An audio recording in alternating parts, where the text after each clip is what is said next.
പത്തനാപുരം മണ്ഡലം കെ.ബി. ഗണേഷ് കുമാറിനെ സംബന്ധിച്ചിടത്തോളം ഒരു ഫിക്സഡ് ഡെപ്പോസിറ്റ് ആണെന്നാണ് പൊതുവെയുള്ള ഒരു വിലയിരുത്തൽ. എന്നാൽ ഈ തിരഞ്ഞെടുപ്പിൽ പത്തനാപുരത്ത് ഗണേഷ് കുമാറിന് അടിതെറ്റുമെന്ന അഭ്യൂഹങ്ങൾ സോഷ്യൽ മീഡിയയിൽ സജീവമാണ്. കാരണം 2021 ഗണേഷ് കുമാറിന്റെ ഭൂരിപക്ഷം പകുതിയാക്കി കുറച്ച കോൺഗ്രസ് നേതാവാണ് ജ്യോതികുമാർ ചാമക്കാല. കഴിഞ്ഞ 5 വർഷം ജ്യോതികുമാർ അവിടെ നടത്തിയ പ്രവർത്തനം എങ്ങനെ ജനങ്ങളെ സ്വാധീനിച്ചു എന്നതിന്റെ ഫലമാകും ഈ തിരഞ്ഞെടുപ്പിൽ ഉണ്ടാകുക എന്നും കേൾക്കുന്നു. ആദ്യം 3 തവണ UDFിലും പിന്നീട് 2 തവണ LDFിലുമാണ് കേരള കോൺഗ്രസ് ബി ടിക്കറ്റിൽ ഗണേഷ് കുമാർ മണ്ഡലം സ്വന്തമാക്കിയത്. 2021 ഗണേഷ് കുമാറിനോട് തോറ്റ ജ്യോതികുമാർ പത്തനാപുരത്ത് സ്ഥിര താമസമാക്കി. ഇപ്പോൾ അവിടെ കേന്ദ്രീകരിച്ച് പ്രവർത്തിച്ചു വരികയാണ്. ഇത്തവണ രാഷ്ട്രീയം, സാമുദായികം, വികസനം, വിവാദം എല്ലാ ചേരുവകളും കളം നിറഞ്ഞു നിൽക്കുന്നതും പ്രവചനം അസാധ്യമാക്കുന്നു. സോളാർ കേസിനെ ഓർമ്മിപ്പിക്കാൻ എന്ന വണ്ണം ഉമ്മൻചാണ്ടിയുടെ ചിത്രമുള്ള ബോർഡുകൾ UDF മണ്ഡലത്തിലാകെ നിരത്തിയിട്ടുണ്ട്.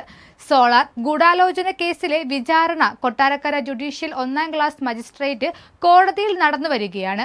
തിരഞ്ഞെടുപ്പ് കഴിയുന്നതുവരെ വിചാരണ നടപടികൾ നിർത്തിവെക്കണമെന്ന ഗണേഷ് കുമാറിന്റെ ആവശ്യം കോടതി അംഗീകരിച്ചില്ല എന്നും കേൾക്കുന്നു. ഗണേഷ് കുമാർ പ്രസിഡന്റായിരുന്ന പത്തനാപുരം താലൂക്ക് NSS യൂണിയനുമായി ബന്ധപ്പെട്ടുയർന്ന സാമ്പത്തിക ക്രമക്കേടും വിവാദങ്ങളും മറ്റൊരു പ്രധാന വിഷയമാണ്. പത്മ കഫേ നിർമ്മാണത്തിൽ അഴിമതി ആരോപിച്ച NSS നേതാവിന് ക്ഷേത്ര പരിസരത്ത് വെച്ച് മർദ്ദനമേറ്റിരുന്നു. പിന്നാലെ ഗണേഷ് കുമാറിന്റെ നേതൃത്വത്തിലുള്ള യൂണിയൻ ഭരണസമിതി പിരിച്ചുവിട്ടിരുന്നു. ഇതിന്റെ പ്രതിഫലനം ഗണേഷ് കുമാറിന്റെ വോട്ട് ബാങ്കിൽ വിള്ളൽ ഉണ്ടാക്കുമെന്ന വിലയിരുത്തലിലാണ് UDF നേതൃത്വം. ഗണേഷ് കുമാറിനെ കാണാൻ പാടില്ലാത്ത സാഹചര്യത്തിൽ കണ്ടുവെന്ന ഭാര്യ ബിന്ദു മേനോന്റെ ആരോപണത്തിൽ നിയമ നടപടി ഒഴിവായെങ്കിലും തിരഞ്ഞെടുപ്പിലെ ചർച്ചാ വിഷയമാക്കാനും UDF ശ്രമിക്കുന്നുണ്ടെന്നാണ് വിവരം. എന്നാൽ വിവാദങ്ങൾക്ക് മറുപടി പറയാതെ വികസനത്തിൽ ഊന്നി മുന്നോട്ടു പോകുകയെന്ന തന്ത്രമാണ് ഗണേഷ് കുമാർ സ്വീകരിച്ചിരിക്കുന്നത്. മന്ത്രി എന്ന നിലയിൽ KSRTCയിൽ നടപ്പാക്കിയ പരിഷ്കരണങ്ങളും പത്തനാപുരം കൈവരിച്ച വികസന നേട്ടങ്ങളും എണ്ണിപ്പറഞ്ഞാണ് അദ്ദേഹം വോട്ട് തേടുന്നത്. മുൻ തിരഞ്ഞെടുപ്പുകളിലും സമാനമായ ആരോപണങ്ങളും വിവാദങ്ങളും ഉയർന്നിട്ടും പത്തനാപുരത്തെ ജനത കൈവിട്ടില്ല എന്ന ആത്മവിശ്വാസം LDFിനുണ്ട്. തദ്ദേശ തെരഞ്ഞെടുപ്പിൽ മണ്ഡലത്തിലെ 8 പഞ്ചായത്തുകളിൽ 6 നേടിയ UDF ചരിത്രത്തിൽ ആദ്യമായി പത്തനാപുരം ബ്ലോക്ക് പഞ്ചായത്തിലും വിജയിച്ചു. തദ്ദേശ തിരഞ്ഞെടുപ്പിൽ നല്ല നേട്ടമുണ്ടാക്കിയ ആത്മവിശ്വാസത്തിലാണ് NDAയും മത്സരരംഗത്തുള്ളത്.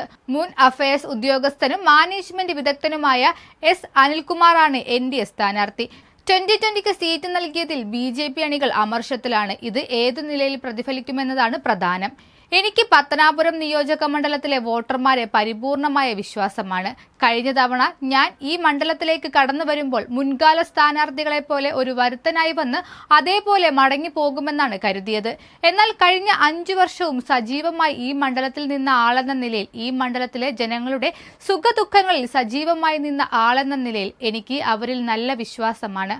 അവർക്ക് ശരിയും തെറ്റും തിരിച്ചറിയാൻ കഴിയും. അതുകൊണ്ട് തന്നെ UDFിന് അനുകൂലമായ ഒരു വിധിയെഴുത്തുണ്ടാകുമെന്ന കാര്യത്തിൽ ഒരു തർക്കവും വേണ്ടെന്ന് UDF സ്ഥാനാർത്ഥി ജ്യോതികുമാർ ചാമക്കാല മാധ്യമങ്ങളോട് പ്രതികരിച്ചു.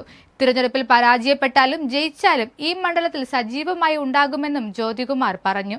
അതേസമയം നിയമസഭാ തെരഞ്ഞെടുപ്പിന് മുന്നോടിയായി ഇടതുമുന്നണി സ്ഥാനാർത്ഥി കെ.ബി. ഗണേഷ് കുമാറും UDF സ്ഥാനാർത്ഥി ജ്യോതികുമാർ ചാമക്കലയും കഴിഞ്ഞ ദിവസം നാമനിർദ്ദേശ പത്രിക സമർപ്പിച്ചിരുന്നു.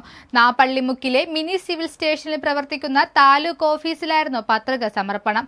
നാമനിർദ്ദേശ പത്രിക സമർപ്പിച്ചതോടെ പത്തനാപുരം മണ്ഡലം തിരഞ്ഞെടുപ്പ് ചൂടിലാണ്. ഇത്തവണ ജനങ്ങൾ ആർക്കൊപ്പമെന്ന് ഇനി കാത്തിരുന്നു കാണാം.